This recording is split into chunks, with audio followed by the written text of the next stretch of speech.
అండి మీకు మీ అబ్బాయి కూడా ఒక కథ చెప్పాను, మీరు ఇంకా చేయాలి, అది కూడా ఉంది బ్యాలెన్స్. 33లో అదొకటి ఉంది 33లో అదొకటి ఉంది ఎస్. సో ఇన్ని కథలు మీరు ఆల్రెడీ రాసి పెట్టేసుకున్న తర్వాతే యూ స్టార్టెడ్ వర్కింగ్ ఆన్ ఆ. కరెక్ట్. అండ్ ఆ నుంచి నేను చేసిన ఫిల్మ్స్లో ఆ 33 కథలు లేవండి, ఎన్ని కొత్త కథలు మళ్ళీను. ఓకే. సో అవి కాకుండా కూడా కంటిన్యూస్గా I like to right stories, like you know if given a chance direction మానేసి కథలు రాసుకోవడం అనేది I would prefer.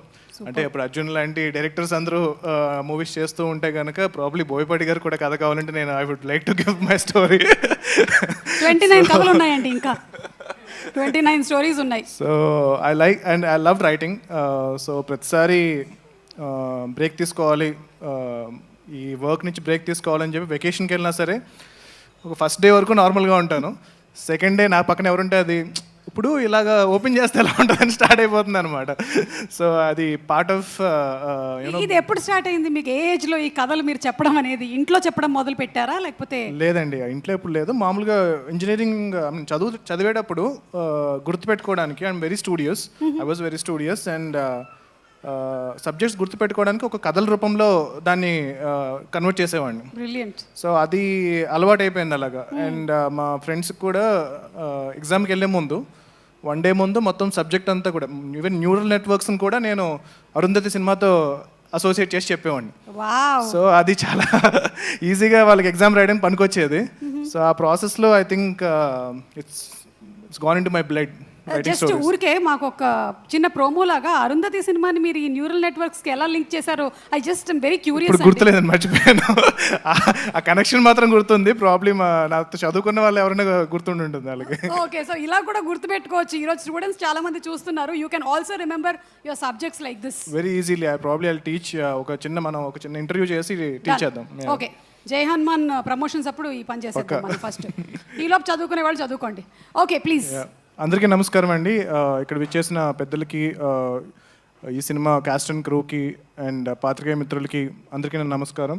And almost like ఒక 1.5 year బ్యాక్ బాలాగారు ఫస్ట్ నన్ను కలిసి ఇలా సినిమా చేద్దామన్నప్పుడు చాలా డిస్కరేజ్మెంట్ తర్వాత, అంటే నేను డిస్కరేజ్ చేసిన తర్వాత, ఎందుకంటే ఆయన బ్యాక్గ్రౌండ్ విన్నాను నేను. ఏంటి సార్ మీ దగ్గర ఎక్స్ట్రా డబ్బులు ఉన్నాయా సినిమాలు తీయడానికి అంటే, లేదు సార్ ఇలా ఒక ఊరు నుంచి వచ్చాను నేను, గత 11 ఏళ్ళుగా నేను కష్టపడి సంపాదించిందంతా పెట్టి సినిమా తీద్దాం అనుకుంటున్నాను అంటే కనుక ఎవరన్నా ఏమని చెప్తాం, ఎందుకండి మళ్ళీ మీ కష్టాజీతం అంటున్నారు అని చెప్పి నేను చాలా డిస్కరేజ్ చేశాను. అయినా సరే ఆయన సినిమా ఇండస్ట్రీలో ఎలా ఉంటుంది అంటే కనుక మనం వద్దామన్నామంటే ఇంకొకరు ఎవరితో తీస్తారు తప్పితే వెనక్కైతే వెళ్ళరు. సో ఎవరు వదలరు అనమాట. So I thought okay let me take that responsibility, వీలైనంత వరకు ఒక మంచి సినిమా చేయడానికి ట్రై చేద్దామని చెప్పి ఒక జర్నీ స్టార్ట్ చేసాము. అండ్ అక్కడి నుంచి అర్జున్ గారిని కలవడం, అండ్ అర్జున్ గారు ఈ కథని ఓన్ చేసుకోవడం. దాని తర్వాత హీరో ఎవరు అన్నప్పుడు జయదేవ్ గల్లా వాళ్ళ అబ్బాయి, మన గారి అబ్బాయి అశోక్ గల్లా అని చెప్పి ఫస్ట్ నాకు అర్జున్ గారు రికమెండ్ చేశారు. అండ్ ఐ వాజ్ లైక్, తను చాలా క్లాస్ ఉంటాడు కదా, యూఎస్ నుంచి ఒక యూఎస్ రిటర్న్ ఎన్ఆర్ఐలా ఉంటాడు, అండ్ స్లాంగ్ అంతా కూడా చాలా పాష్గా ఉంటుంది. మరి చాలా మాస్ క్యారెక్టర్ కదా, అంటే నేను రాసిన స్టోరీస్లో one of the most massiest hilarious entertainer అనమాట. సో ఐ ఫెల్ట్ ఆయన ఎలా పుల్ ఆఫ్ చేస్తారా అని చెప్పి నేను ఇనిషియల్గా డౌట్ పడ్డాను. కానీ ఒకసారి మేము లుక్ టెస్ట్ అది చేసి ఒక మేక్ ఓవర్ ఇచ్చిన తర్వాత I was pleasantly surprised.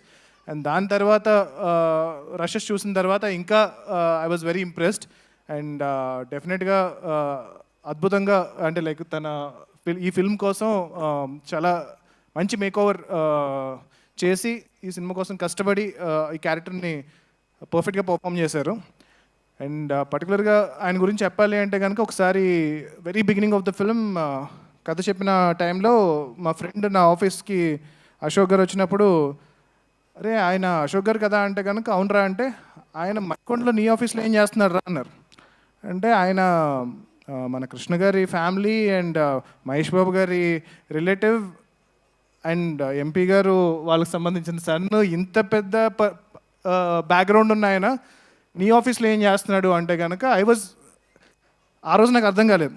But తర్వాత I realise like you know no matter, ఇప్పుడు మనం నెపో అంటాం కదా, but it's not that easy. Until like even for them, you don't know how much of pressure they have, how much of responsibility they have, and అది కాకుండా ఎంత కష్టపడ్డారు అంటే ఆయన పిలిస్తే నేను వాళ్ళ ఆఫీస్కి అంటే వాళ్ళ ఇంటికి వెళ్ళి నేను మాట్లాడచ్చు, కానీ whenever there was something that he wanted to speak to me, he was so humble to come to my office in Manikonda to discuss ఇది అనమాట. So hats off Ashok for being so humble, and I think your dedication and hard work will take you to a very big level, and very good luck with that. And next casting heroine, and I was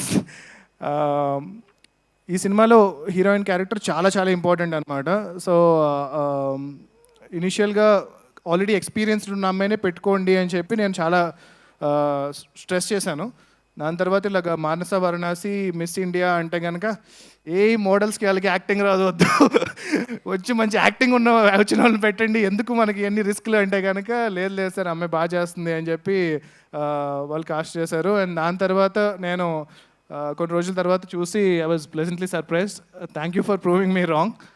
and she was very beautiful in the film, and చాలా సిన్సియర్గా, and I could see the entire improvement in her performance also in the film, and tanu chala kastapadaru, and ee cinema kosam I think it's her debut film, and I'm wishing her a very big success, and I hope she becomes one of the top heroines in Telugu film industry and in Indian film industry.